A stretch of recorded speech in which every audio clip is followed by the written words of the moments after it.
मसलन ये मेरे पास एंजाइम है, इसको बोलते हैं हम मल्टी एंजाइम कम्प्लेक्स। ठीक है, इसकी दो डोमेन है, एक को सिस्टीन डोमेन बोलते हैं और एक को एसाइल कैरियर डोमेन बोलते हैं। तो सबसे पहले स्टेप पे ये किसको पकड़ेगा, एसिटाइल को ए को। आपको पता होना चाहिए जो एसिटाइल को ए है ये एसाइल कैरियर डोमेन के साथ लगता है, क्योंकि एसाइल कैरियर डोमेन का काम है सबसे पहले नए आने वाले एसिटाइल को ए या मेलेनाइल को ए को पकड़ना। तो ये सबसे पहले जब एसिटाइल को ए को पकड़ेगा तो अपने साथ अटैच कर देगा। जब ये अटैच हो जाएगा तो अगले स्टेप में ये करेगा कि एसाइल कैरियर जो डोमेन है ये कहेगा कि मैंने एक जो एसिटाइल को ए है इसे पकड़ा हुआ है, इसे मैं ऊपर भेज देता हूँ। जब ये ऊपर भेज देगा तो ये दोबारा एक और फैटी एसिड को एसिटाइल को ए को पकड़ लेगा। लेकिन मैंने आपको बताया था कि पहली दफ़ा तो ये एसिटाइल को ए को पकड़ेगा, लेकिन अगली दफ़ा ये मेलानाइल को ए को पकड़ेगा। तो सबसे पहले इसने जो एसिटाइल को ए पकड़ा हुआ था उसे ऊपर भेज दिया है, ये ऊपर चला गया है। लेकिन अब ये कहेगा कि अब मैं खाली हूँ, अब मैं मेलानाइल को ए को पकड़ता हूँ। जब ये मेलानाइल को ए को पकड़ेगा तो ये अपने साथ अटैच कर देगा। अब ये कहेगा कि मैंने मेलानाइल को ए पकड़ा हुआ है, आप वापस आ जाओ, मैं इसके साथ आपको दोस्ती लगवाता हूँ और आपको अटैच करवाता हूँ। ठीक है, तो ये दोबारा इसको वापस ले आएगा और दोबारा अपने साथ इसकी अटैचमेंट कराएगा। जब ये अटैचमेंट करा देगा, यानी ऊपर वाले एसिटाइल को ए को मेलानाइल को ए के साथ अटैचमेंट करा देगा, तो इसी दौरान ये देखेगा कि ये डबल बॉन्ड दो आ रहे हैं, दो कीटोन आ रहे हैं, क्योंकि फ्री फैटी एसिड हमने बनाना है। फैटी एसिड में जो है एक कार्बोक्सिलिक ग्रुप होता है, यानी सी डबल बॉन्ड वो एक दफ़े होता है, लेकिन यहाँ दो दफ़ा आ रहे हैं। तो ये क्या करेगा, एक डबल बॉन्ड को ख़त्म करेगा। तो इसने एक डबल बॉन्ड ख़त्म करके, ठीक है, इस तरह तरतीब दिया है और आखिर पे इसने ये डबल बॉन्ड ख़त्म कर दिया है अपने तरीक़ेकार से। ठीक है, ये ख़ास तरतीब से चलता है। सबसे पहले स्टेप में ये क्या करता है, पहले स्टेप में ये रिडक्शन करता है। इस डबल बॉन्ड की जगह क्या आ जाता है, OH और H आ जाते हैं। ठीक है, दूसरे नंबर पे ये क्या करता है, ये डिहाइड्रेशन वाटर रिमूव कर देता है। इस OH और इस यहाँ के H को रिमूव करता है, यहाँ से OH रिमूव करता है, यहाँ से H, तो यहाँ पे डबल बॉन्ड आ जाता है। जब डबल बॉन्ड की दोबारा रिडक्शन करता है, जब इसको रिड्यूस करता है तो डबल बॉन्ड ख़त्म हो जाता है और हमारे पास एक कार्बोनल ग्रुप या एक सी डबल बॉन्ड बच जाता है। अब जब इसने तरतीब दे लिया है तो अब ये कहता है कि अब आप ऊपर चले जाएं, मैं किसी एक और मेलानाइल को ए को पकड़ लाता हूँ। तो इसने ये ऊपर भेज दिया। अब ये एक मेलानाइल को ए को और को पकड़ लेगा। जब किसी और मेलानाइल को ए को पकड़ता है तो अब ये उस सिस्टीन वाले डोमेन को कहता है कि मैंने एक और मेलानाइल को ए पकड़ा हुआ है, आप आओ और मैं आपको इसके साथ अटैच करवाता हूँ, आपका बॉन्ड बनवाता हूँ। तो ये दोबारा उसको वापस ला के इसका बॉन्ड बनवाता है। जब ये बॉन्ड बन जाता है तो दोबारा वही शरा हुआ कि सी डबल बॉन्ड ओ दो दफ़ा आ गए, तो एक सी डबल बॉन्ड ओ की रिडक्शन करानी है। तो फिर वही प्रोसेस होगा, सबसे पहले रिडक्शन होगी, फिर डिहाइड्रेशन होगी, दोबारा रिडक्शन होगी, नतीजे के तौर पे वो डबल बॉन्ड ख़त्म हो जाएगा। ठीक है, अब ये लॉन्ग चेन बनती जा रही है। ठीक है, फिर ये प्रोसेस रिपीट होगा। ये कहेगा कि आप ऊपर चले जाएं, मैं किसी एक और मेलानाइल को ए को पकड़ लाता हूँ। फिर ये मेलानाइल को ए को पकड़ लेगा, फिर वो अटैचमेंट कराएगा। इस तरह ये प्रोसेस रिपीट होता जाएगा और एंड पे हमारे पास पाल्मिट्रेट बन जाए। इस तरह पाल्मिट्रेट की प्रोडक्शन के लिए हमें इस प्रोसेस को कितने दफ़ा रिपीट कराना पड़ेगा, 7 दफ़ा। क्यों? क्योंकि हर दफ़ा 2 कार्बन ऐड हो रहे हैं। तो 7 दफ़ा जब ये प्रोसेस रिपीट होगा तो 7 दूनी 14 और 1 2 पहले वाले कार्बन अटैच थे। ठीक है, वो तो साइकिल नहीं चला था ना, शुरू में अटैच हो गए थे। तो इस तरह 16 कार्बन आ जाएंगे। ठीक है, अगर स्टीरिक एसिड के लिए ये साइकिल चलाना है तो स्टीरिक एसिड 18 कार्बन वाला है, तो ये 8 दफ़ा रिपीट होगा। कैसे? 8 दफ़ा जब रिपीट होगा तो हर चक्कर के दौरान, हर साइकिल के दौरान 2 कार्बन अटैच होंगे, तो ये 16 कार्बन वो और 2 कार्बन शुरू में अटैच हुए थे। तो इस तरह ये हम एक लॉन्ग चेन फैटी एसिड बना सकते हैं इस प्रोसेस के ज़रिए। तो यहाँ तक हमने देखा कि हम किस तरह एसिटाइल को ए से हम लॉन्ग चेन फैटी एसिड बना सकते हैं। ठीक है, लेकिन ये प्रोसेस होता कहाँ है? तो ये हम देखते हैं कि ये प्रोसेस जो होता है ये प्रोसेस हो रहा होता है साइटोप्लाज्म के अंदर। और इस साइटोप्लाज्म के अंदर कौन सा एंजाइम ये प्रोसेस करा रहा है? Multi enzyme complex. ठीक है, इसको बोलते हैं हम fatty acid synthase multi enzyme complex. Fatty acid synthase इसलिए बोल रहे हैं क्योंकि ये फैटी एसिड की सिंथेसिस करा रहा है, और मल्टी एंजाइम कम्प्लेक्स इसलिए बोलते हैं कि इसकी ज़्यादा डोमेन्स हैं, कम्प्लेक्स स्ट्रक्चर है इसकी। और ये क्या करता है, ये एसिटाइल को ए से एक लॉन्ग चेन फैटी एसिड बनाता है। तो ये एसिटाइल को ए से लॉन्ग चेन फैटी एसिड बनाता है।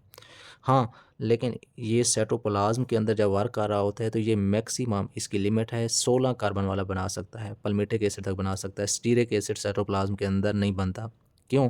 क्योंकि जो ये फैटी एसिड सिंथेज़ जो है मल्टी एंजाइम जो कॉम्प्लेक्स है, इसकी लिमिट है कि ये 16 कार्बन वाले फैटी एसिड तक बना सकता है। 16 से पीछे जितने भी फैटी एसिड हैं उनको बना सकता है, 14 वाला, 12 वाला, 10 वाला, वो सारे के सारे ये फैटी एसिड बना सकता है, लेकिन 16 से आगे वाले ये नहीं बना सकता। जब हमें 16 से ज़्यादा लॉन्ग चेन फैटी एसिड चाहिए होते हैं तो फिर जाना पड़ता है एससीआर के पास। जब ये 16 कार्बन वाला जिसे हम पल्मिटिक एसिड का नाम दे रहे हैं, ये एससीआर के पास जाएगा, तो एससीआर जो है ये मज़ीद इसकी इलांगेशन करेगा और मज़ीद इलांगेशन करके ये पल्मिटिक एसिड से स्टीरिक एसिड बना सकता है। तो इसका मतलब है पल्मिटिक एसिड जो है वो साइटोप्लाज्म के अंदर बनता है, क्योंकि 16 कार्बन वाले तो वहाँ तक बन सकते हैं ना, लेकिन जो स्टीरिक एसिड है वो एससीआर के अंदर बनता है।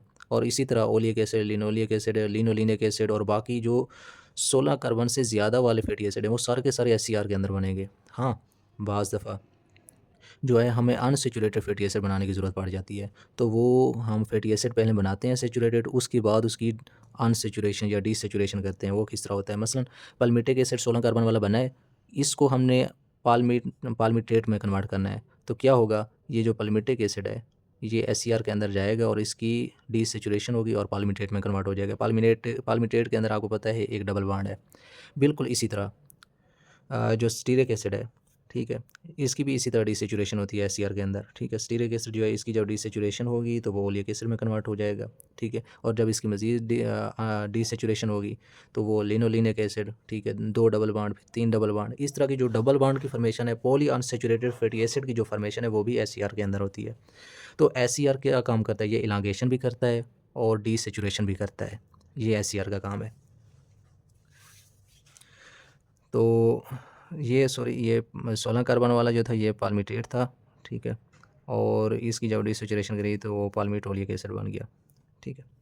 अब ये तो था 16 कार्बन, 18 कार्बन, 20 कार्बन। बाज़ दफ़ा हमें 22 कार्बन से ज़्यादा लॉन्ग चेन फैटी एसिड बनाने की ज़रूरत होती है, very long chain fatty acid जो 22 कार्बन से भी ज़्यादा हों तो वो ब्रेन के अंदर बनते हैं, ठीक है। तो हमने देख लिया कि किस तरह एसिटाइल-CoA से लॉन्ग चेन फैटी एसिड बनते हैं। लॉन्ग चेन फैटी एसिड की फॉर्मेशन भी देख ली और पॉली अनसैचुरेटेड फैटी एसिड की भी फॉर्मेशन देख ली। तो यहाँ तक हमने देख लिया कि जब हमारे बॉडी के अंदर कार्बोहाइड्रेट का लेवल अप हो जाए तो उस कार्बोहाइड्रेट को हम ट्राईएसिलग्लिसरॉल में कन्वर्ट कर सकते हैं। किस तरह कि इसी कार्बोहाइड्रेट का जो ग्लूकोज़ है उससे हम एसिटाइल-CoA बनवाते हैं, फिर उस एसिटाइल-CoA से हम फैटी एसिड बनवाते हैं और फैटी एसिड और ग्लिसरॉल मिलकर ट्राईएसिलग्लिसरॉल बनाते हैं और ट्राईएसिलग्लिसरॉल जो है ये ब्लड के अंदर जाता है और आपको पता है ट्राईएसिलग्लिसरॉल इन सब का एक कंपोनेंट है। VLDL, HDL, LDL, काइलोमेग्रेन, इन सब के अंदर ट्राईएसिलग्लिसरॉल पाया जाता है, ठीक है। तो इसका मतलब है जितने भी हमारे ब्लड के अंदर ये फैटी एसिड हैं, ये 5 जो फैटी एसिड हैं मेन, इसके अलावा मोस्टली नहीं होते, बस यही 5 होते हैं जो हम LFT टेस्ट के अंदर भी देख सकते हैं। तो ये फूड के अंदर से किस तरह आते हैं और हम कार्बोहाइड्रेट से किस तरह बना सकते हैं। वैसे तो प्रोटीन से भी बनते हैं, लेकिन हमने प्रोटीन मेटाबॉलिज्म स्टडी नहीं किया तो उस तरफ हम ज़्यादा नहीं जाते। जब ये बॉडी के अंदर आ गए यानी ब्लड के अंदर आ गए, तो अब ब्लड के अंदर ये आते रहें कहीं यूज़ भी ना हो तो इनका तो लेवल बढ़ जाएगा। तो इसलिए इनका अब अगला जो स्टेप है वो इनका इस्तेमाल है। जब ये ज़्यादा होते हैं तो ज़्यादा जब ये मसलन फ्री फैटी एसिड जब बढ़ गए हैं तो इनको स्टोर किया जाता है। कहाँ? एडिपोज टिश्यू के अंदर। ये एडिपोज टिश्यू के अंदर free fatty acid adipose tissue के अंदर आएंगे और एडिपोज टिश्यू के अंदर ग्लिसरॉल भी खड़ा होगा। जब ये फ्री फैटी एसिड और फ्री फैटी एसिड जब ग्लिसरॉल के साथ मिलेंगे तो कंपाउंड कौन सा बनेगा? ट्राईएसिल ग्लिसरॉल। एक फ्री फैटी एसिड आया, उसने 3 ग्लिसरॉल मॉलिक्यूल के साथ अपने आप को अटैच किया और नतीजे के तौर पे ट्राईएसिल ग्लिसरॉल बना। ये ट्राईएसिल ग्लिसरॉल के ड्रॉपलेट ये इकट्ठे होके कहाँ इकट्ठे होते हैं? साइटोप्लाज्म के अंदर, एडिपोज टिश्यू के साइटोप्लाज्म में। तो ये पड़े रहते हैं और स्टोर हो जाते हैं। जब भी फ्री फैटी एसिड का लेवल अप होगा तो ये दोबारा आके एडिपोज टिश्यू के अंदर जमा हो जाएंगे। जब इनका लेवल डाउन होगा तो दोबारा यही ट्राईएसिल ग्लिसरॉल टूट के फ्री फैटी एसिड बनाना शुरू कर देते हैं। तो ये बिल्कुल उसी तरह का मैकेनिज़्म है जिस तरह ग्लूकोज़ का लेवल अप होता था तो वो ग्लाइकोजन के अंदर ज़ख़ीरा हो जाती थी, ठीक है। ग्लाइकोजन दोबारा टूट के ग्लूकोज़ बनाती थी, लेकिन जो है ग्लाइकोजन वो लीवर और मसल के अंदर स्टोर होती थी, लेकिन फ्री फैटी एसिड जो है वो एडिपोज टिश्यू के अंदर स्टोर हो रही है। एक तो ये है। दूसरे नंबर पे फ्री फैटी एसिड जो है ये बीटा ऑक्सीडेशन के ज़रिए भी टूटते हैं और एनर्जी बनाते हैं। फ्री फैटी एसिड जो है ये कीटोन बॉडीज़ भी बनाते हैं और कीटोन बॉडीज़ भी एनर्जी फॉर्मेशन करती है। तो ये 3 इसके इस्तेमाल हमने पढ़ने हैं। पहले हमने देखा कि ये फ्री फैटी एसिड हमारे ब्लड के अंदर आए कैसे, अब हम देख रहे हैं कि इनका इस्तेमाल। सबसे पहले देखते हैं कि ये हमारे बॉडी के अंदर स्टोर कैसे होते हैं। मसला ये एक मेरे पास ब्लड वेसल है, ठीक है। इसके अंदर जो फ्री फैटी एसिड का लेवल था ज़्यादा था, तो ये फ्री फैटी एसिड इस ब्लड से बाहर आ गए, ठीक है, ये फ्री फैटी एसिड आ गए। अब ये फ्री फैटी एसिड मूव करते करते ये आ गए एडिपोज टिश्यू के पास, ये फ्री फैटी एसिड आ गए, ठीक है। और इन फ्री फैटी एसिड ने ग्लिसरॉल के साथ रिएक्शन किया। लेकिन ग्लिसरॉल कहाँ से आया? ग्लिसरॉल के दो सोर्स हैं। कुछ जो ग्लिसरॉल है वो लीवर से आता है।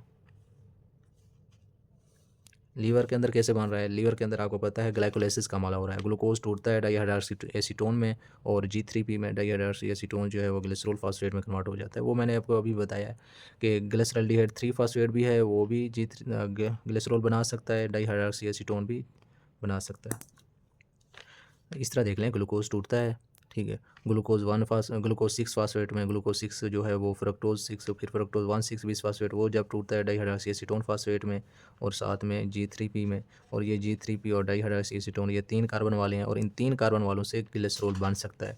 तो यह जब ग्लिसरॉल बन जाता है तो ये आ जाता है एडिपोज टिश्यू के अंदर। एक तो ये सोर्स हो गया ग्लिसरॉल का। दूसरा सोर्स ये है कि एडिपोज टिश्यू के अंदर भी ग्लाइकोलाइसिस हो रही है, तो ग्लूकोज से डाइहाइड्रोक्सी एसीटोन बन रहा है, तो इससे दोबारा ग्लिसरॉल बन रहा है। तो ये दो सोर्स हैं जो ग्लिसरॉल के प्रोवाइड करते हैं। ग्लिसरॉल जब एडिपोज टिश्यू के अंदर आ गया है तो ये ब्लड के अंदर फ्री फैटी एसिड का लेवल भी अप था, ये भी निकल के आ गया है।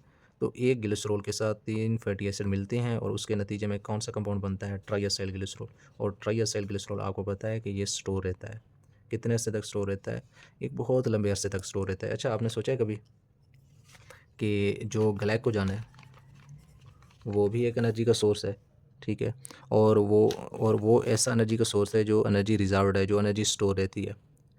और ये मैं जो फैटी एसिड बता रहा हूँ ट्राइएसाइल ग्लिसरॉल, ये भी एनर्जी का एक रिज़र्व है, एक ज़ख़ीरा है। तो ग्लाइकोजन भी एनर्जी का ज़ख़ीरा हुआ, ये भी एनर्जी का ज़ख़ीरा हुआ। इन दोनों में फ़र्क क्या है? फ़र्क ये है कि जब आपने फूड खाई और ग्लूकोज़ का लेवल अचानक हाई हुआ तो उस दौरान जो है ग्लूकोज़ ग्लाइकोजन बनना शुरू हो गया। जब ये आप 10 या 12 घंटे गुजारेंगे आपका ब्लड ग्लूकोज़ लेवल डाउन होना शुरू हो जाएगा और ग्लाइकोजन टूटना शुरू हो जाएगी।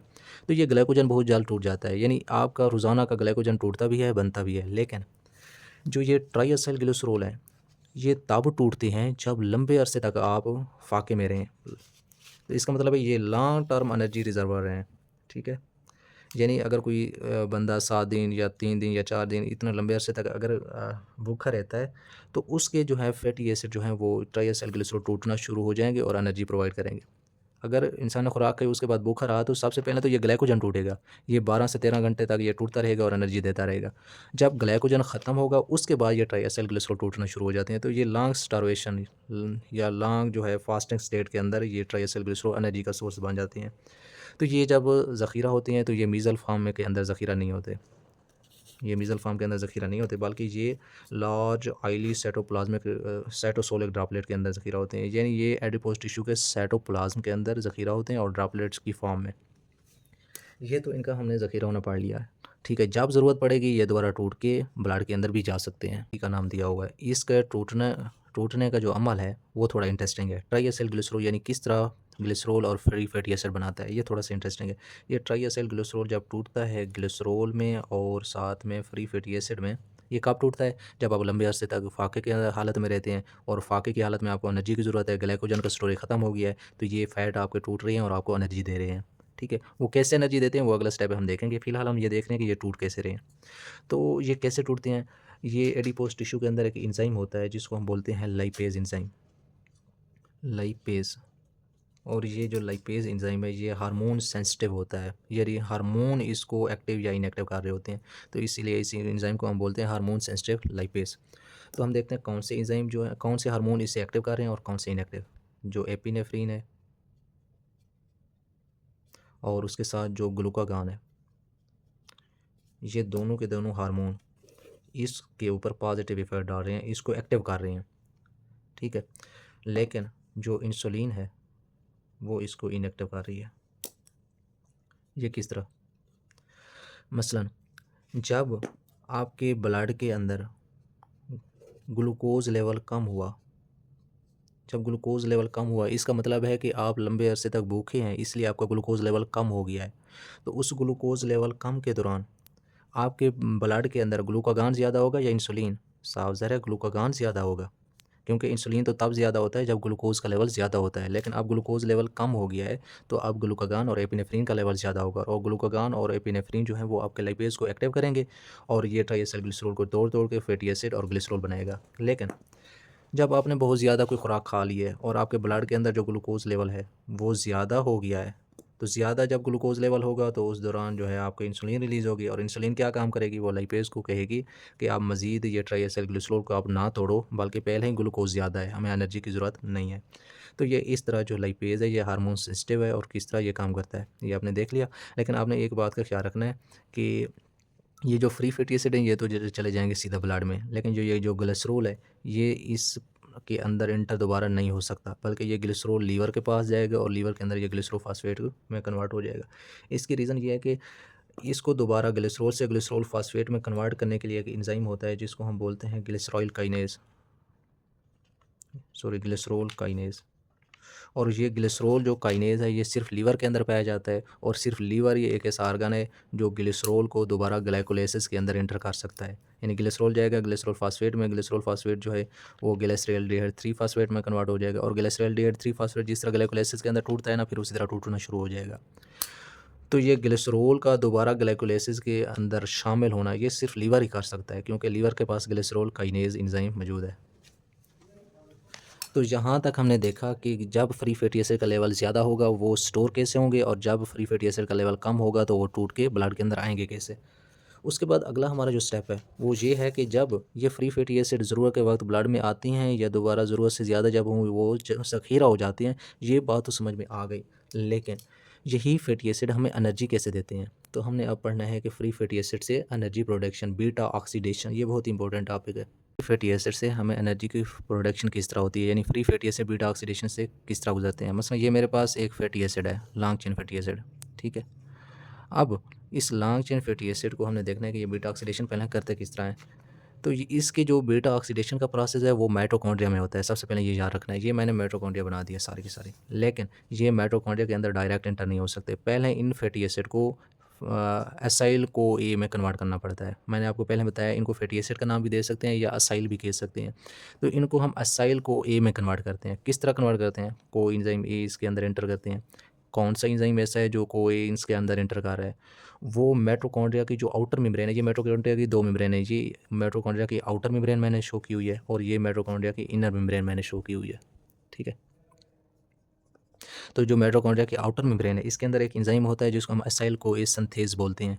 ये असाइल कोए सिंथेज इस फ्री फैटी एसिड को जो है वो कन्वर्ट करता है असाइल को ए में। जब ये असाइल को ए बन जाता है तो ये असाइल को ए अब ये आउटर मेम्ब्रेन को क्रॉस कर आता है। Free fatty acid direct outer membrane को क्रॉस नहीं कर सकता, पहले असाइल को ए में कन्वर्ट होगा फिर ये क्रॉस कर सकता है। अब जब ये असाइल को ए को अंदर आ जाता है तो अब ये आउटर मेम्ब्रेन और इनर मेम्ब्रेन के दरमियान जो स्पेस होती है उस स्पेस के अंदर कार्निटीन मौजूद होता है। तो ये असाइल को ए के कार्निटीन के साथ मिल जाता है। कौन सा एंजाइम ऐसा है जो इन दो को आपस में मिला रहा है, तो वो एंजाइम है कार्निटीन पाल्मिटाइल ट्रांसफेरेज, ठीक है। कार्निटीन पाल्मिटाइल ट्रांसफेरेज, ये कार्निटीन पाल्मिटाइल ट्रांसफेरेज दो किस्म का होता है, एक CPT1 होता है और एक CPT2 होता है। ये यानी कि ये कार्निटीन पाल्मिटाइल ट्रांसफेरेज 1 है, ये कार्निटीन पाल्मिटाइल ट्रांसफेरेज 2 है। जो CPT1 है ये एसाइल को ए और कार्निटीन को आपस में जोड़ता है, लेकिन ये जोड़ के असाइल कार्निटीन बनाता है और ये जो 2 है ये इसको तोड़ के दोबारा इसके कंपोनेंट बनाता है। तो इसका काम है जोड़ना, इसका काम है तोड़ना। तो ये जो जोड़ने वाला है यानी कार्निटीन पाल्मिटाइल ट्रांसफेरेज 1 जो है ये असाइल को ए को और कार्निटीन को आपस में जोड़ के और असाइल कार्निटीन बनाता है। जब असाइल कार्निटीन बन जाता है तो अब इस असाइल कार्निटीन को अंदर ले आना है, ठीक है। तो ये असाइल कार्निटीन को अंदर लाने के लिए एक असाइल कार्निटीन ट्रांसलोकेज एंजाइम है, ठीक है। ये असाइल कार्निटीन जो है ये इस असाइल कार्निटीन ट्रांसलोकेज एंजाइम के ज़रिए अंदर आ जाता है। ये आ गया असाइल कार्निटीन। कैसे आया है, इसको एक एंजाइम ले आया है जिसको हम ट्रांसलोकेज बोलते हैं। क्योंकि ये असाइल कार्निटीन को अंदर ले आया है तो इसलिए इसे असाइल कार्निटीन ट्रांसलोकेज बोलते हैं, ACT या असाइल कार्निटीन ट्रांसलोकेज, जिसने असाइल कार्निटीन को अंदर धकेल दिया। अब जब ये अंदर आ गया है तो मैंने पहले बताया था जो CPT1 है ये इन दो को मिला के असाइल कार्निटीन बनाता है। जो 2 होगा वो इसको तोड़ के दोबारा क्या बनाएगा, दोबारा असाइल बना देगा और दोबारा कार्निटीन बना देगा। कार्निटीन तो दोबारा ये वापस चली जाएगी, ठीक है, लेकिन जो ये असाइल को ए बना है, ठीक है, ये अब मज़ीद आगे टूटेगा। ये सारा प्रोसेस करने का मकसद क्या था? सारा प्रोसेस करने का मकसद ये था कि ये जो फ्री फैटी एसिड है ये किसी तरह माइटोकॉन्ड्रिया के अंदर आ जाएँ। माइटोकॉन्ड्रिया के अंदर इनको हमने तोड़ना है, बीटा ऑक्सीडेशन करानी है, तो ये डायरेक्ट तो आ नहीं सकते थे। तो फिर हमने क्या रास्ता अख्तियार किया? सबसे पहले हमने इनको असाइल को ए में कन्वर्ट किया। फिर जब ये एक दीवार क्रॉस कर रहा है, आउटर मेम्ब्रेन क्रॉस कर रहा है, तो फिर ये मज़ीद अंदर नहीं जा सकते थे। फिर हमने कहा चलो असाइल को ए को हम कन्वर्ट कर देते हैं असाइल कार्निटीन में, तो ये दोबारा ये दीवार भी क्रॉस कर रहा है। लेकिन हमने असाइल कार्निटीन की तो हमने ऑक्सीडेशन नहीं करानी थी ना, हमने तो करानी थी असाइल को ए की। तो हमने कहा चलो इसको मज़ीद तोड़ के असाइल को ए को अपना अलहदा कर लेते हैं। असाइल को ए जो है इसकी हमने आगे बीटा ऑक्सीडेशन करानी है। तो हम देखते हैं कि इसकी अब बीटा ऑक्सीडेशन होती किस तरह है। तो सबसे पहला जो स्टेप है, ये आपके सामने असाइल को ए, ठीक है। तो सबसे पहले इसकी होगी डीहाइड्रोजिनेशन, ठीक है, यानी यहाँ से एक हाइड्रोजन और यहाँ से रिमूव होगा, तो इसको हम बोलते हैं डीहाइड्रोजिनेशन। और क्योंकि ये असाइल को ए की डीहाइड्रोजिनेशन हो रही है, तो अब इंजाइम का नाम क्या होगा? असाइल को ए डीहाइड्रोजिनेज, डीहाइड्रोजिनेज, ठीक है। आपने पूरा नाम याद रखना है कि असाइल को ए डीहाइड्रोजिनेज, यानी असाइल को ए की डीहाइड्रोजिनेशन करने वाला। एक हाइड्रोजन इधर से रिमूव होगा, एक इधर से रिमूव होगा, और ये जो हाइड्रोजन दो रिमूव होंगे वो एक FAD मॉलिक्यूल को FADH2 के अंदर रिड्यूस करेंगे, दो हाइड्रोजन जो रिमूव हुए हैं। तो यहाँ आ गया है डबल बॉन्ड। अब इसका नाम बन गया है एनाइल कोएंजाइम ए, ठीक है। अब एनाइल कोएंजाइम ए की दोबारा रिडक्शन होगी, ठीक है। इसके अंदर एक वाटर का मॉलिक्यूल ऐड होगा, और एडिशन ऑफ वाटर को हम हाइड्रेशन बोलते हैं, और एंजाइम क्या होगा? हाइड्राटेज, हाइड्राटेज, यानी एडिशन ऑफ वाटर को हम हाइड्रेशन बोलते हैं, तो एंजाइम हाइड्राटेज होगा। लेकिन ये हाइड्राटेज किस मॉलिक्यूल में वाटर ऐड कर रहा है? तो ये एनाइल को ए में वाटर ऐड कर रहा है, तो अब एंजाइम का नाम बनेगा एनाइल को ए हाइड्राटेज, ठीक है। तो अब जब ये वाटर ऐड करता है, H2O जब ऐड करता है, तो H2O का जो OH है वो यहाँ पे लग जाता है, जो H है वो इसके साथ लग जाता है, तो ये इस तरह डबल बॉन्ड टूट गया है। तो पहले स्टेप में डिहाइड्रोजिनेशन हुई, अगले स्टेप में हाइड्रेशन हुई, ठीक है। उससे अगले स्टेप में दोबारा डिहाइड्रोजिनेशन होगी, ठीक है। दोबारा डिहाइड्रोजिनेशन किस तरह होगी कि एक हाइड्रोजन यहाँ से निकलेगा, एक यहाँ से निकलेगा, ठीक है।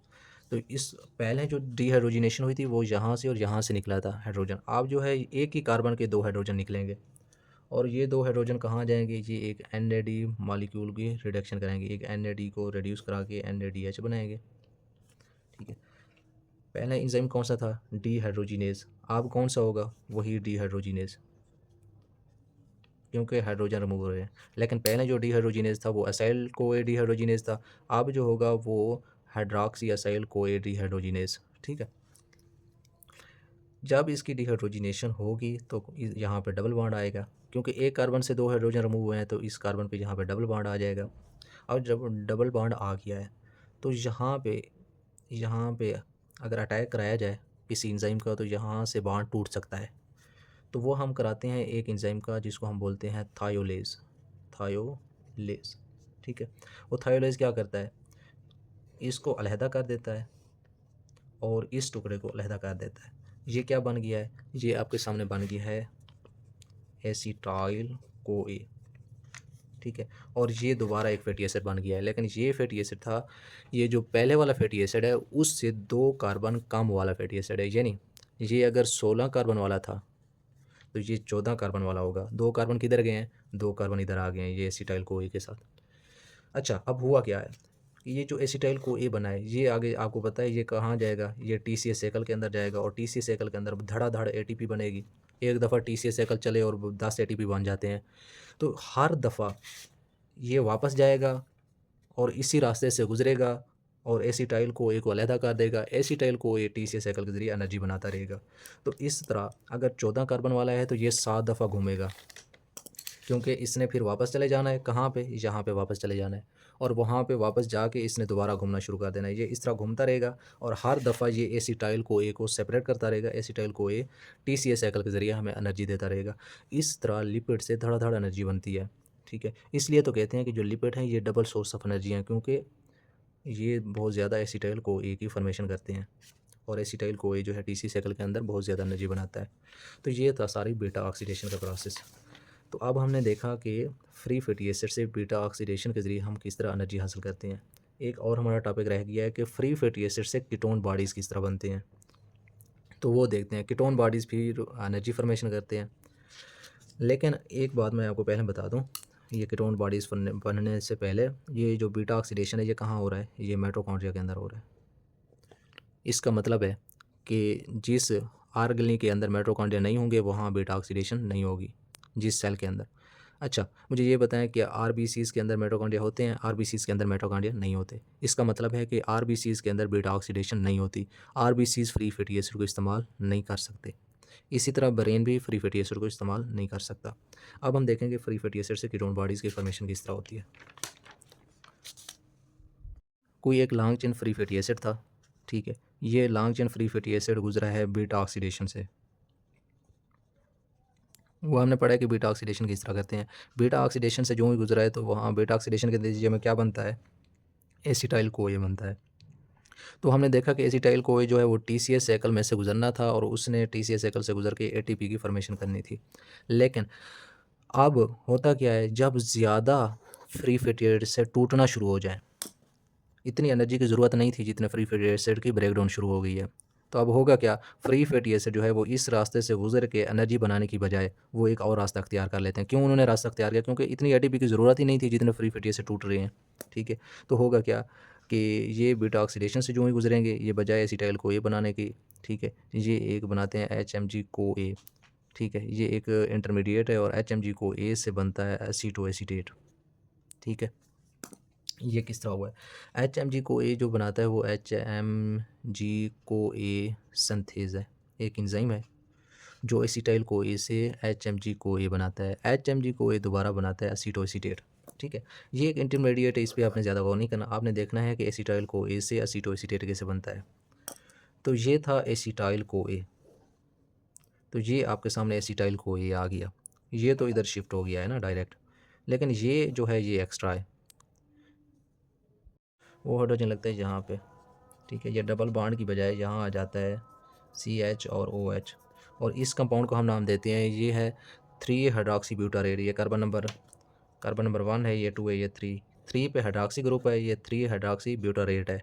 4 कार्बन वाले हम जो कार्बोक्सिलिक ग्रुप है उसको हम ब्यूटारेट कहते हैं, 3 हाइड्रोक्सी ब्यूटारेट। अच्छा, आप देखें कि ये एसीटोन, 3 हाइड्रोक्सी ब्यूटारेट और एसीटो एसीटेट, ये तीनों के तीनों ये कीटोन बॉडीज़ हैं। इनको क्या बोलते हैं ना, कीटोन बॉडीज़।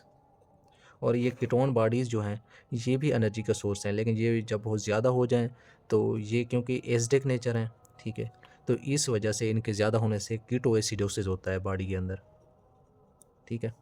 बस इतना याद कर लेना है कि ये कौन सी कीटोन बॉडीज़ हैं और ये कैसे बनती हैं, ठीक है। तो हमने इतने तक देख लिया कि फ्री फैटी एसिड किस तरह स्टोर होते हैं, किस तरह एनर्जी का सोर्स हैं, और फ्री फैटी एसिड फूड से और कार्बोहाइड्रेट से कैसे बनते हैं, ठीक है। फ़िलहाल हमने VLDL, HDL और LDL को ज़्यादा नहीं छेड़ा, वो अगले लेक्चर में हम पढ़ेंगे। यहाँ तक हमारे तकरीबन लिपिड्स का मेटाबॉलिज्म मोर देन 70% कंप्लीट हो गया है।